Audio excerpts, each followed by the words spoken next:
कैसे हैं आप सभी? आई होप अच्छे होंगे, राइट। चलिए, मैं हूँ प्रजापति चैनल पे आपसे जो स्वागत करती हूँ और आज मैं आपके लिए लेके एक्सरसाइज 6.2 का क्वेश्चन नंबर 3। तो प्लीज ध्यान समझिएगा, साथ ही लाइक शेयर करना मत भूलिएगा। ओके बच्चों, आइए स्टार्ट करते हैं। देखिए क्या कहना है इस क्वेश्चन में।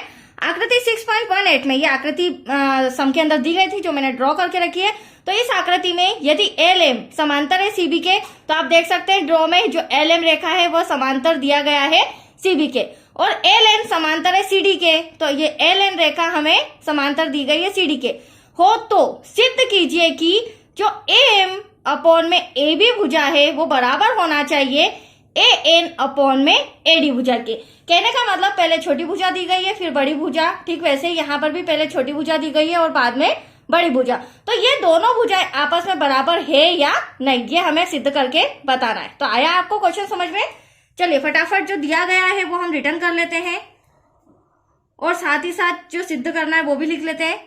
दिया गया है जो एल रेखा है वो सीबी के बराबर है, मतलब कि समांतर है।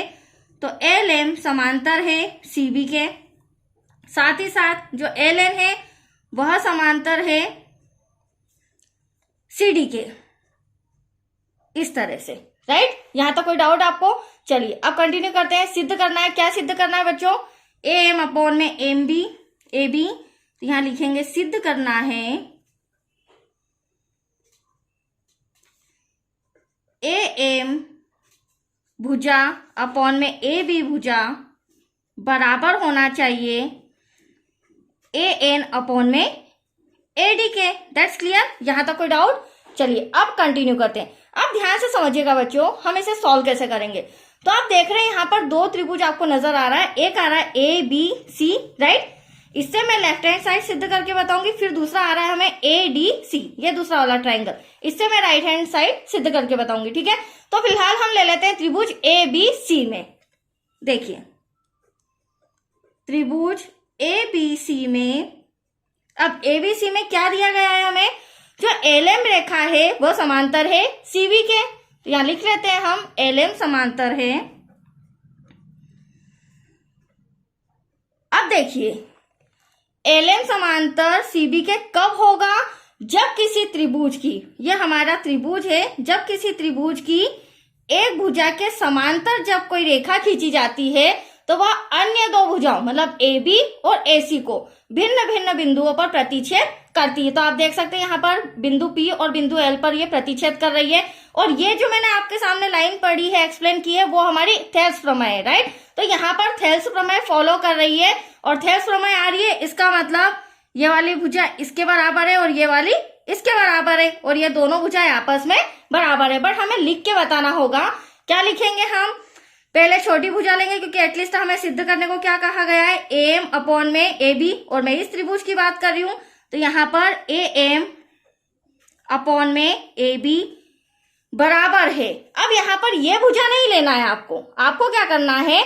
हमारा ट्राइंगल यहां से यहां तक है, तो यहां पर ए एल अपॉन में ए सी लेंगे। पहले छोटी भुजा फिर बड़ी भुजा, तो यहां आ जाएगा ए एल अपॉन में ए सी, राइट।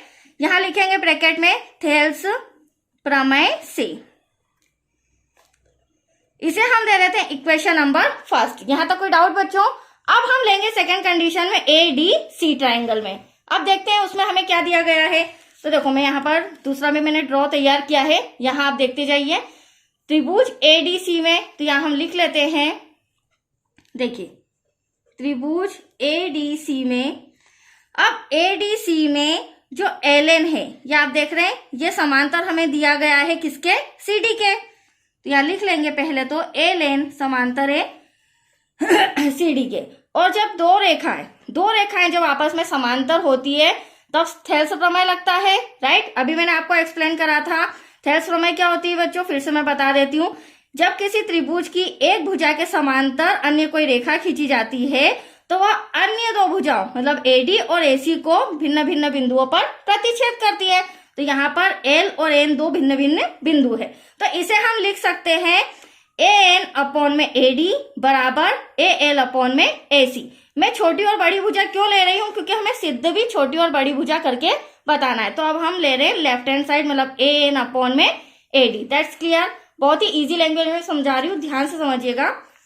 ये देखिए ड्रॉ रखा है यहाँ पर, हम लिखेंगे ए एन डिवाइड में आ जाएगा AD बराबर है AL अपॉन में AC के। यहां पर भी हम लिखेंगे इंस्ट्रक्शन में थेल्स प्रमेय से। यह हो जाएगा हमारा इक्वेशन नंबर सेकेंड। अब कुछ भी नहीं करना है, वेरी सिंपल, हम आंसर के करीब है। आप फर्स्ट इक्वेशन में देख सकते हैं हमारा AL और AC और यहाँ पर भी AL और AC दोनों बराबर आ रहे हैं, ठीक है। तो हमें इन दोनों को ना लेते हुए इनके इक्वल में जो लिखा हुआ है AM अपॉन में AB बराबर है AN अपॉन में AD के, क्योंकि जब ये दोनों एक दूसरे के बराबर है तो ये दोनों भी एक दूसरे के बराबर होंगे। और एटलीस्ट हमें सिद्ध ही क्या करना है, AM अपॉन में AM भी बराबर होना चाहिए AN अपॉन में AD के। तो दैट्स क्लियर। समीकरण 1 व 2 से यहाँ लिखेंगे हम 1 व 2 से। लेफ्ट हैंड साइड हमें लेना है AM, क्योंकि हमें लेफ्ट हैंड साइड में AM अपॉन में AB। समीकरण 1 से मैं यहाँ पर लिख लेती हूँ AM अपॉन में AB, थोड़ा सा कॉपी इस तरह से कर रही हूँ बच्चों, बराबर है किसके बराबर है, AN अपॉन में AD के। तो यहाँ पर हम लिख लेंगे AN अपॉन में AD। That's your answer. यही हमें सिद्ध करना था, तो यहाँ लिखेंगे लास्ट में इति सिद्धम। तो आया आपको समझ में? दोनों ट्रायंगल लेके मैंने प्रूफ करके बता दिया कि हाँ भैया AM अपॉन में AB बराबर है AN अपॉन में AD के। That's clear. तो आज के लिए इतना ही। नेक्स्ट वीडियो मिलेगा क्वेश्चन 4 से रिलेटेड। ओके।